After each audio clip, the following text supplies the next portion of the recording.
नमस्कार मित्रांनो, तुमचे पुन्हा एकदा स्वागत आहे तुमच्या आवडत्या यूट्यूब चॅनलवर. तर आज सकाळी सकाळीच मी आलो आमच्या या आंब्याच्या शेतामध्ये, जिथे आम्ही अशा प्रकारे अर्ध्या शेतामध्ये भुईमुग तर अर्ध्या शेतामध्ये घेवडा लावलेला आहे. आणि यातीलच भुईमुगाला कोळपण्यासाठी आम्ही आलो होतो. पहा, माझ्यासोबत पप्पासुद्धा कोळपण्यासाठी आले होते.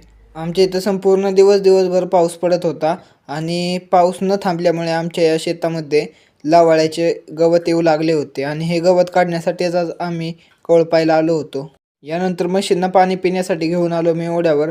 तर आज खूप दिवसानंतर इतके ऊन पडले होते, त्यामुळे आमच्या म्हशींना सुद्धा उष्णता भासत होती आणि या उष्णतापासून वाचण्यासाठी या म्हशी पाण्यात जाऊन बसल्या. यानंतर मी घेऊन आलो आमच्या म्हशींना आमच्या माळावरील शेतामध्ये, ज्या शेतामध्ये यावर्षी आम्ही काही लावले नव्हते. त्यामुळे या शेतामध्ये भरपूर प्रमाणात गवतसुद्धा उगवले होते. त्यामुळे या दोन्ही म्हशींना आज आम्ही त्याच शेतामध्ये बांधणार होतो. असाच मी म्हशीचा व्हिडिओ काढत असताना पहा मला काय दिसले. आमच्या म्हशीच्या मागच्या पायातील उजव्या बाजूच्या पायाला पहा, सकाळी ओढ्यामध्ये पोहत असताना बहुतेक ओढ्यामधील एक दगड तिच्या पायाला लागला असावा, त्यामुळेच इतके तिला खरचटले आहे.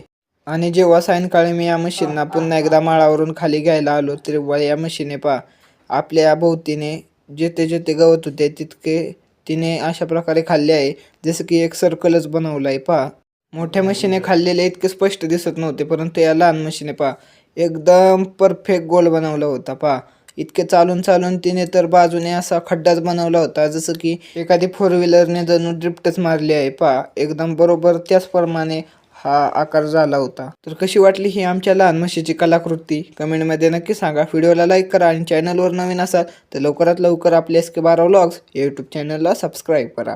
धन्यवाद.